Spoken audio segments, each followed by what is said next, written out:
Deborah Flint, President Pearson, CEO of Toronto Pearson. I've just come over from our Emergency Operations Center, and I'm here to give you a statement on what events transpired here today at Toronto Pearson. First and foremost, there was no loss of life.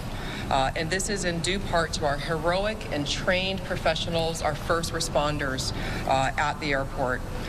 So the facts of the matter around this event that happened at approximately 2:30 p.m.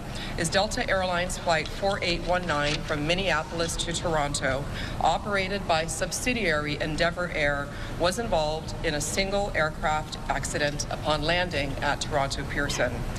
The plane was carrying 4 crew and 76 passengers, among them 22 Canadians.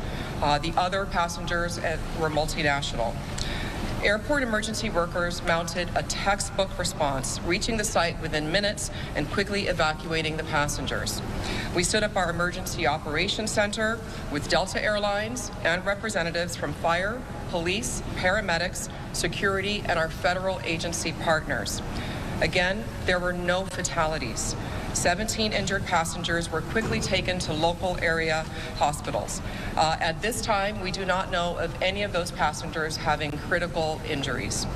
We immediately halted further arrivals and departures on our remaining 3 runways. Those runways were reopened at approximately 5 p.m. The other runways are remaining to serve the investigation, which will be carrying forward for the rest of tonight and into the next several days. These 2 runways will remain closed while the investigation takes place. Again, we are very grateful that there was no loss of life and relatively minor injuries.